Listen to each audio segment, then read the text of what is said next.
Hey there, welcome. Today, we're diving into the really beautiful and, timeless art of flower pressing. It is so much more than just a craft. It's a way to capture a moment, a memory, or just the simple beauty of a garden and hold on to it forever. So let's get into it.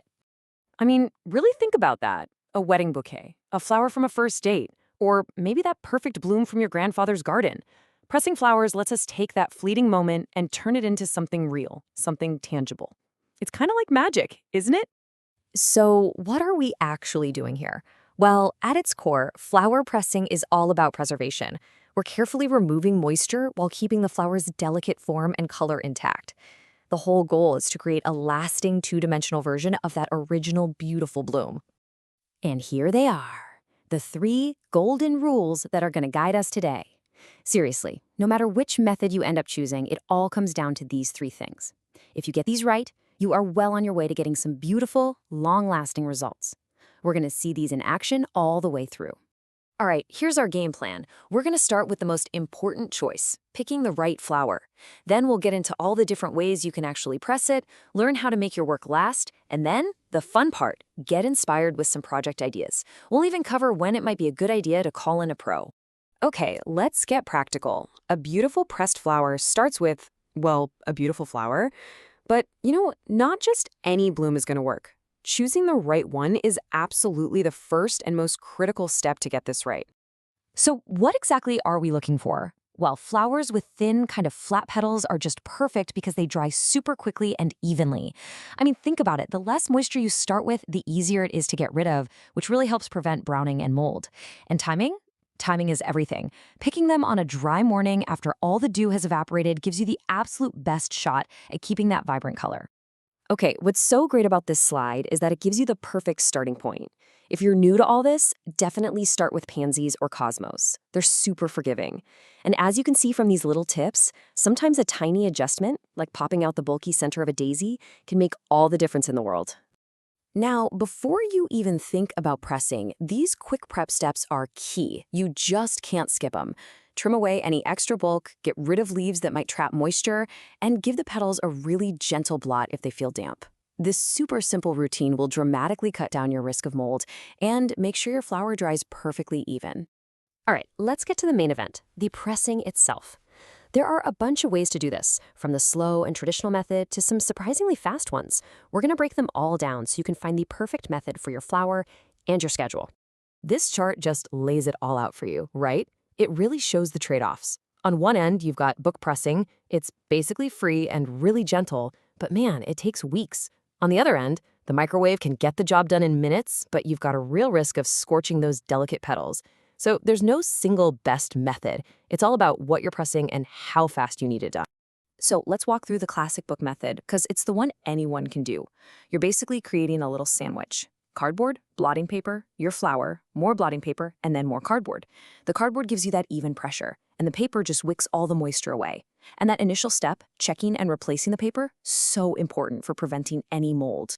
So, really, it all boils down to two different ways of thinking about it. The slow and gentle methods are your best bet for preserving that really delicate color for the long haul. The fast and hot methods, they're fantastic for quick crafts, but you have to watch them like a hawk to avoid, cooking your flowers. Which one sounds more like your style? And the best news is, you probably have most of what you need lying around your house already. Heavy books, cardboard from a delivery box, even paper towels can work in a pinch.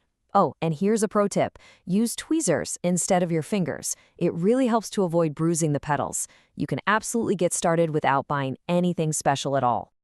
Okay, so you've waited patiently, and your flower is finally pressed. Woohoo! But your job isn't quite done yet. Taking proper care of it from this point on is what's going to make sure your creation stays beautiful for years, not just weeks. This is the question, right? The one everybody asks. You've waited all this time, you pull it out of the press, and now what? It's such a common point of confusion, but luckily there's a really, really simple way to tell. And here's the secret, the dryness test. Your flower should feel like delicate, dry paper, crisp. If there is any softness, or if it feels tacky at all, put it right back in the press with some fresh paper. Trust me, trying to store a flower before it's completely dry is the #1 way to end up with mold. And hey, if things go a little wrong, don't panic. Most of these common issues are totally fixable. You see a bit of mold? Act fast, get it dry. Colors looking a little faded? Just keep it out of direct sunlight. These aren't failures, okay? They're just part of the learning process. All right, now for the best part. We've done all the technical work, so let's shift gears and get inspired. What can you actually do with these beautiful preserved blooms? I mean, seriously, the possibilities are just endless. You can start super simple with a greeting card or a bookmark. Or if you're feeling a little more ambitious, you could try encasing them in resin to make jewelry or even a phone case. Just think of the pressed flowers as your paint and the world as your canvas.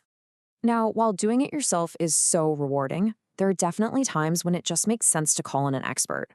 For something truly irreplaceable, like a wedding bouquet, a professional service can guarantee a perfect, archival quality result. And you know, the whole process is actually way more straightforward than you might think. You book your spot, often way in advance, get the flowers to them quickly, and then you get to collaborate on the final design. Getting a digital mock-up to approve is such a cool feature. It totally ensures you're going to love the final piece.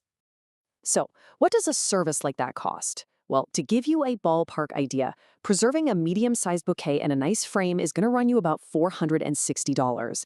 And while, yeah, that's definitely an investment, you're paying for expertise and archival materials to protect a once-in-a-lifetime memory. And just like that, there you have it. We've gone all the way from picking the perfect bloom in the garden, to mastering the press, to creating something beautiful that's going to last.